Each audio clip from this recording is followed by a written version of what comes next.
मैं पीके नागौरी और आपका स्वागत है ज्ञान सखा में। वीडियो अच्छा लगे तो लाइक कीजिए, चैनल को सब्सक्राइब कीजिए और बेल आइकन को ज़रूर दबाएं ताकि हमारे वीडियो नोटिफिकेशन आपको समय समय पर मिलते रहें। तो चलिए आज हम बात करते हैं दैनिक समसामयिकी के बारे में। आज हम 21 और 22 अक्टूबर की दैनिक समसामयिकी के बारे में बात करेंगे, वो भी भारत और विश्व की। तो चलिए हम शुरू करते हैं आज का वीडियो।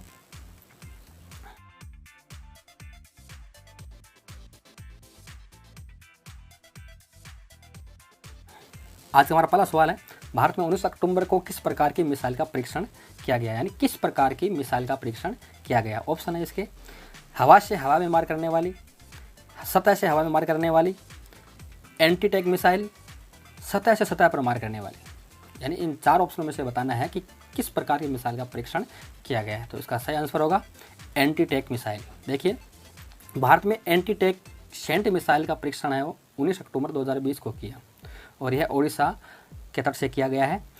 इस मिसाइल का निर्माण रक्षा अनुसंधान और विकास संगठन यानी DRDO के द्वारा वायुसेना के लिए किया गया है। अब अगला सवाल, केंद्र सरकार ने लोकसभा व विधानसभा चुनाव में चुनाव प्रचार खर्च की सीमा, चुनाव प्रचार खर्च की जो सीमा है वो कितने प्रतिशत बढ़ाई है? इसके ऑप्शन है 5%, 10%, 12%, 15%। आपको यह बताना है कि लोकसभा और विधानसभा चुनाव में जो चुनाव प्रचार की खर्च की सीमा है वो केंद्र सरकार ने कितने प्रतिशत हाल ही में बढ़ाई है? तो इसका सही आंसर है 10%। देखिए, केंद्र सरकार ने चुनाव आयोग की सलाह पर लोकसभा व विधानसभा चुनाव प्रचार खर्च की सीमा 10% बढ़ा दी है। वर्तमान में कोविड-19 के दिशा निर्देशों के चलते प्रचार करने में परेशानी होने के कारण यह सीमा बढ़ाई गई है। यानी ये कोविड-19 के कारण बढ़ाई गई है। पहले लोकसभा में बड़े राज्यों में 17 लाख व विधानसभा में 28 लाख तथा छोटे जो राज्य है वो लोकसभा में 54 लाख और विधानसभा में 20 लाख चुनाव प्रचार पर खर्च किए जा सकते थे। लेकिन अब है वो इन राशियों का 10% वो बढ़ा करके खर्च किया जा सकता है। देखिए अगला सवाल, निम्न कथनों पर विचार कीजिए। आपको नीचे जो कथन आएंगे उन पर आपको विचार करना है। पहला, भारत का पहला मल्टीमोडल लॉजिस्टिक पार्क असम में बनाया जाएगा। इसके तहत लोगों को हवाई, सड़क, रेल व जलमार्ग से संपर्क की सीधी सुविधा मिलेगी। इन पार्कों का विकास भारतमाला परियोजना के तहत किया जाएगा। इस प्रकार के 35 पार्कों को विकसित करने की योजना है। पांचवां, इस पार्क की आधारशिला केंद्रीय मंत्री नितिन गडकरी द्वारा रखी गई है। तो ये आपको 5 कथन दिए गए हैं, इनमें से आपको बताना कि सही कथन कौन सा है। तो इसके ऑप्शन है केवल 1, 2 और 3, केवल 1 और 2, उपयुक्त सभी, केवल 2, 3 और 5। तो इन 5 कथनों पर आपको विचार करके बताना है कि इनमें से कौन सा ऑप्शन है वो सही है। तो देखिए, उपयुक्त सभी यानी पांचों ही कथन है वो सही है। यानी भारत का पहला जो मल्टी मॉडल लॉजिस्टिक पार्क है वो असम में बनाया जाएगा और जो ये इस प्रकार के वो 35 पार्क है वो भारत में बनाने की योजना है और इन पार्कों का जो विकास है वो भारतमाला परियोजना के तहत किया जाएगा और इससे लोगों को क्या सुविधाएं होगी? हवाई, सड़क, रेल व जलमार्ग से संपर्क की सीधी सुविधाएं सभी को मिलेगी। इस पार्क की आधारशिला यानी जो असम में भी बनाया जाएगा, केंद्रीय मंत्री नितिन गडकरी द्वारा इसकी आधारशिला रखी गई है। अब देखिए अगला सवाल, भारतीय बैंक संघ के नए चेयरमैन कौन है? आपको बताना है भारतीय बैंक संघ के नए चेयरमैन कौन है। देखिए ऑप्शन, राजकिरण राय, रजनीश कुमार, आदित्य दुबे, SR चंद्रशेखर। तो इन 4 ऑप्शनों में से बताना है कि भारतीय बैंक संघ के नए चेयरमैन कौन है। देखिए इसका सही आंसर है राजकिरण राय। यूनियन बैंक इंडिया के प्रबंध निदेशक और मुख्य कार्यपालक अधिकारी राजकिरण राय को 2020-21 के लिए भारतीय बैंक संघ का चेयरमैन चुना गया है। यानी ये यूनियन बैंक इंडिया के प्रबंध निदेशक और मुख्य कार्यपालक अधिकारी है और इनकी नियुक्ति है वो पूर्व SBI प्रमुख रजनीश कुमार के स्थान पर की गई है। पूर्व SBI प्रमुख यानी वो हाल ही में सेवानिवृत्त हो गए हैं। SBI चेयरमैन दिनेश कुमार खाड़ा को भारतीय बैंक संघ का उपाध्यक्ष चुना गया है। अब देखिए अगला सवाल, डेनमार्क ओपन महिला एकल 2020 का खिताब किसने जीता? डेनमार्क ओपन महिला एकल है 2020 का खिताब किसने जीता? इसके ऑप्शन है Carolina Marin, Nozomi Okuhara, Anders Antonsen, Rasmus Gemke. तो इन चारों में से बताना है कि डेनमार्क ओपन महिला एकल 2020 का खिताब किसने जीता। देखिए इसका सही आंसर है नोजोमी ओकुहारा। दुनिया के 7वें नंबर के खिलाड़ी डेनमार्क के एंडर्स एंटोनसेन ने डेनमार्क के यानी अपने ही हमवतन खिलाड़ी रेसमस जेमके को हराकर पुरुष एकल का खिताब जीता है। और महिला सिंगल में नोजोमी ओकुहारा जो कि जापानी खिलाड़ी है, कैरोलिना मारिन जो कि स्पेन की खिलाड़ी है, उसको हरा करके फाइनल में हरा करके महिला एकल 2020 का खिताब जीता था। अब देखिए अगला सवाल, निम्न कथनों के आधार पर अंतर्राष्ट्रीय सौर गठबंधन सौर पुरस्कारों के बारे में विचार कीजिए। अंतर्राष्ट्रीय सौर गठबंधन है जिसका मुख्यालय भारत में है, उसने जो सौर पुरस्कार दिए हैं उसके बारे में आपको विचार करना है। आपके सामने जो कथन है देखिए, विश्वेश्वरैया पुरस्कार एशिया प्रशांत क्षेत्र के लिए जापान को तथा यूरोप व अन्य क्षेत्रों के लिए नीदरलैंड को दिया गया। कल्पना चावला पुरस्कार IIT दिल्ली के डॉक्टर भीम सिंह और Dubai electricity and water authority के डॉक्टर आयशा अलनौमी को दिया गया। दिवाकर पुरस्कार अर्पण संस्थान और आरुषि सोसाइटी को दिया गया। ISAS पुरस्कार पहली बार प्रदान किए गए हैं। यानी आपके सामने 4 ये कथन दिए गए हैं, आपको मेरे साथ आपने पढ़ भी लिया होगा। तो इनमें से कौन से कथन है वो सत्य हैं? इसके ऑप्शन है केवल 1 और 3, केवल 1, 2 और 4, केवल 3, उपयुक्त सभी। तो देखिए इसका सही आंसर क्या है? उपयुक्त सभी, यानी ये चारों ही कथन है वो सत्य हैं। यहाँ ध्यान देने योग्य बात यह है कि अंतर्राष्ट्रीय सौर गठबंधन का मुख्यालय है वो भारत में है और इसने अपनी तीसरी बैठक में 3 श्रेणियों में पुरस्कार देने की घोषणा की है या प्रदान किए हैं। पहली श्रेणी है विश्वेश्वरैया पुरस्कार, दूसरा है कल्पना चावला पुरस्कार और तीसरा है दिवाकर पुरस्कार। और जो किस किस को दिए गए वो आपके सामने भी मैंने बताया है। अब देखिए अगला सवाल,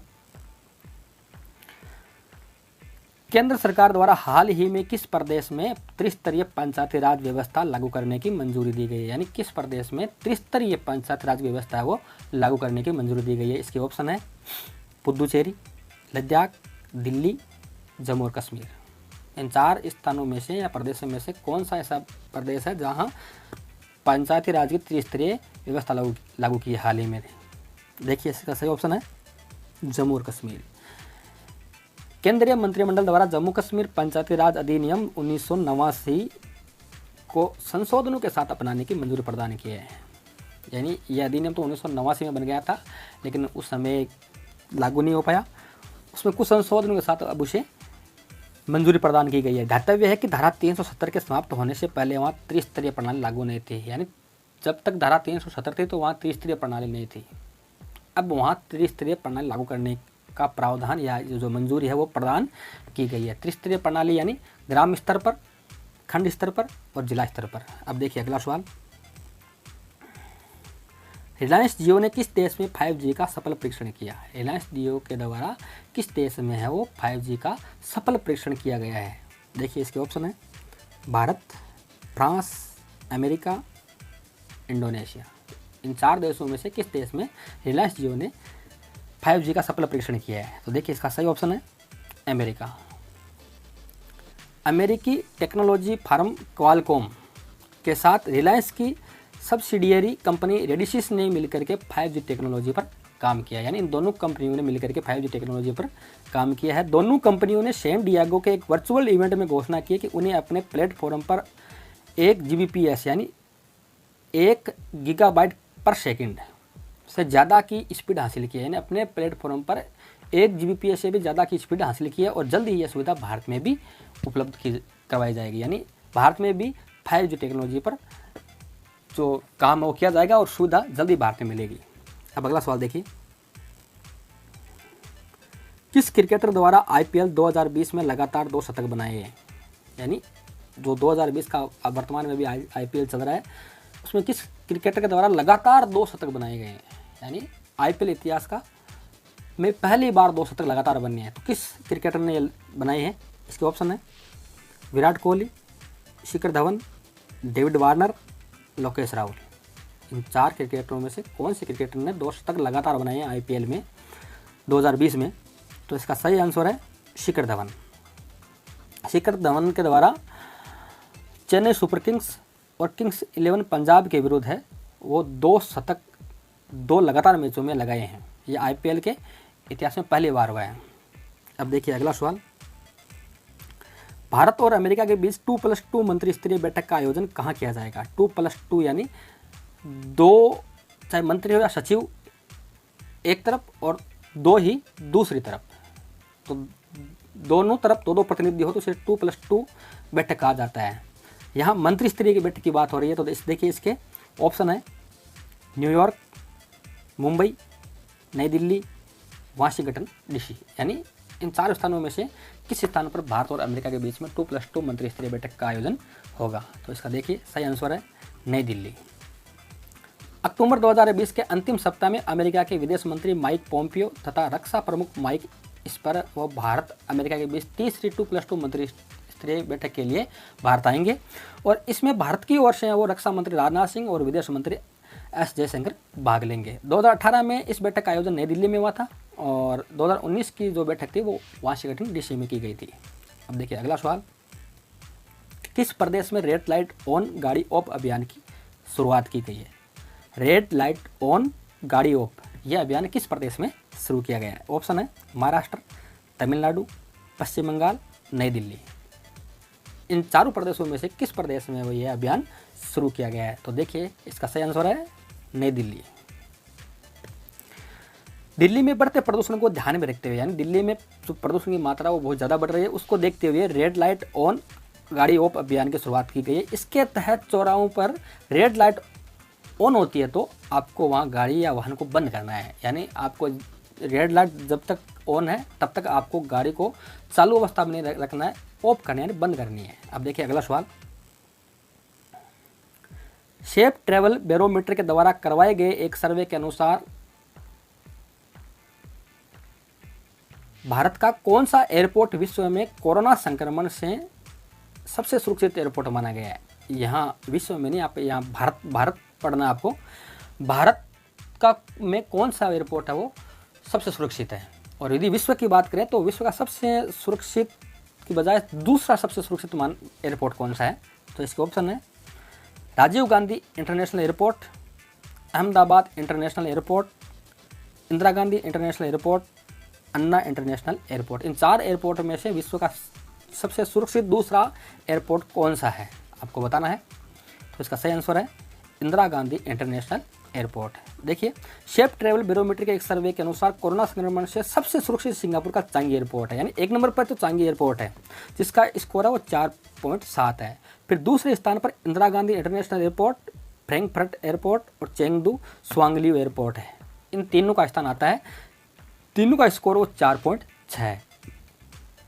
फ्रैंकफर्ट एयरपोर्ट जर्मनी में, चेंगडू स्वांगलियो एयरपोर्ट है वो चीन में है। तो इंदिरा गांधी इंटरनेशनल एयरपोर्ट को विश्व का दूसरा सबसे सुरक्षित, कोरोना संक्रमण से सबसे सुरक्षित एयरपोर्ट माना गया है। अब देखिए अगला सवाल,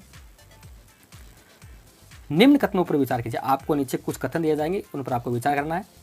भारत के पहले इंटरनेशनल बुलियन एक्सचेंज की स्थापना अहमदाबाद के पास गुजरात इंटरनेशनल फाइनेंस टेक यानी गिफ्ट सिटी में की जाएगी। इसके नियामक के रूप में international financial services centre authority काम करेगा। यह एक्सचेंज करेंसी के विनिमय से संबंधित है, यानी इंटरनेशनल बुलियन एक्सचेंज की स्थापना वो अहमदाबाद के नज़दीक की जाएगी, और जो international financial services centre authority है वो इसके नियामक के रूप में काम करेगा, और ये एक्सचेंज है वो करेंसी के विनिमय से संबंधित है। ये 3 कथन है, आपको बताना है इनमें से कौन सा कथन है वो असत्य है। इसका ऑप्शन है केवल 1 और 2, केवल 3, केवल 2, उपयुक्त सभी, यानी या तो 1 या 2 कथन असत्य है, या केवल तीसरा कथन असत्य है, या केवल दूसरा असत्य, या सभी असत्य हैं। तो इसका सही आंसर है केवल 3। तो तीसरा कथन है वो असत्य है, यह एक्सचेंज करेंसी के विनिमय से संबंधित है, यानी यह ऑप्शन, ये जो कथन है वो गलत है, बाकी ऊपर वाले 2 कथन सही है। देखिए इसके बारे में पढ़ते हैं। भारत के पहले इंटरनेशनल बुलियन एक्सचेंज की स्थापना अहमदाबाद के पास गुजरात इंटरनेशनल फाइनेंस टेक यानी गिफ्ट सिटी में की जाएगी। यह international financial services centre authority की देखरेख में संचालित होगा, और वही इसके नियामक के रूप में काम भी करेगा। इससे भारत को यह फायदा होगा कि भारत सोने के भाव खुद तय कर सकेगा, यानी यह सोने से संबंधित है, करेंसी से, सोने से संबंधित है। अभी तक लंदन बुलियन मार्केट एसोसिएशन द्वारा भारत के सराफा बाज़ारों में सोने के भाव तय होते हैं। यानी भारत में जो सोने के भाव बाज़ार में होते हैं, सराफा बाज़ार में, वो भारत के द्वारा तय नहीं होते हैं। लंदन का जो मार्केट है, बुलियन मार्केट है, एसोसिएशन है, उसी के द्वारा भारत में सोने के भाव तय होते हैं। तो इससे क्या होता है, अंतर्राष्ट्रीय जो सटोरे होते हैं उनके द्वारा कई बार वो भाव है वो ऊंचे नीचे करवा दिए जाते हैं। लेकिन अब भारत में एक्सचेंज की स्थापना होने से क्या होगा, भारत के द्वारा वह सोने के भाव खुद तय किए जाएंगे। अब देखिए अगला सवाल, भारत में पहली बार रॉकेट लॉन्चर का फ्यूल टैंक किसके द्वारा तैयार किया जाएगा। यानी भारत में पहली बार जो रॉकेट लॉन्चर होता है, उपग्रह छोड़ने वाला, उसका फ्यूल टैंक बनाने का काम पहली बार किसके द्वारा किया जाएगा। इसके ऑप्शन है रक्षा अनुसंधान और विकास संगठन द्वारा, इसरो द्वारा, IIT खड़गपुर के द्वारा, भिलाई इस्पात संयंत्र के द्वारा। आपको बताना इन 4 ऑप्शनों में से किसके द्वारा रॉकेट लॉन्चर के फ्यूल टैंक का निर्माण किया जाएगा। तो देखिए इसका सही आंसर है भिलाई इस्पात संयंत्र के द्वारा। देखिए भारत में पहली बार भिलाई इस्पात संयंत्र द्वारा आत्मनिर्भर भारत की दिशा में कदम उठाते हुए रॉकेट लॉन्चर के फ्यूल टैंक बनाने का निर्णय लिया है। इसके लिए विशेष स्टील की प्लेटें बनाई जाएगी, यानी स्टील है वो भी विशेष, उसकी प्लेटें बनाई जाएगी और इनका प्रयोग है वो इसरो का जो प्रथम मानव उपग्रह मिशन है होगा गगनयान, जो 2022 में लॉन्च करने की संभावना है, उसमें इन विशेष प्लेटों का इस्तेमाल करके फ्यूल टैंक का निर्माण किया जाएगा। इन प्लेटों से टैंक के लिए 11 परत वाली MDN 250 प्लेट का निर्माण किया जाएगा। यानी इन प्लेटों से भी 11 परत वाली वो MDN 250 प्लेट का निर्माण किया जाएगा। 9.3 मिलीमीटर की मोटाई के विशेष स्टील प्लेट के कारण, यानी जब ये 11 परत की बनेगी तो 9.3 मिलीमीटर की मोटाई वाली विशेष स्टील की प्लेट बन जाएगी। उस पर ईंधन टैंक पर वातावरण के घर्षण का प्रभाव नहीं होगा। यानी इससे क्या होगा, जो वातावरण से घर्षण होता है रॉकेट लॉन्चर का, तो उसका वातावरण का वो फ्यूल टैंक पर कोई प्रभाव नहीं पड़ेगा। भारत में इसका उत्पादन नहीं होने के कारण, यानी वर्तमान में भारत में इसका उत्पादन नहीं होता है, इसलिए यह अभी तक ऑस्ट्रिया व रूस से आयात की जाती है। आज की वीडियो में इतना ही, फिर मिलेंगे। यदि वीडियो अच्छा लगे हो तो आप हमारे चैनल को सब्सक्राइब कीजिए और बेल आइकन को ज़रूर दबाएं। नमस्कार, जय हिंद।